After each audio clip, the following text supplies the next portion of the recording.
আসসালামু আলাইকুম রহমতুল্লাহ। আমার নাম শফিউল্লাহ। আমার বয়স 17 বছর।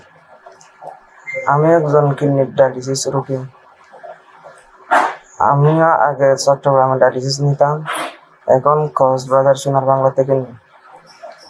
চট্টগ্রাম যেতে আমার অনেক কষ্ট হচ্ছিল, টাকা অনেক টাকা খরচ হতো, যাওয়ার সময় অনেক অসুবিধা ছিল। এখন তো আমরা সোনার বাংলা থেকে দিই, আমার জন্য অনেক উপকার হয়েছে। কিন্তু আমাদের সাথে 2টা করে ডায়ালিসিস দিতে হয়, সেজন্য ডায়ালিসিসের টাকাটা আমার জোগাড় করতে অনেক কষ্ট হয়, আমার পরিবারের অনেক কষ্ট হয়। সেই জন্য বলছি, আপনারা যদি এরকম মাসে জায়গার টাকাটা আমাকে দিয়ে আপনারা আমার পাশে থাকেন, তাহলে আমার অনেক উপকার হতো।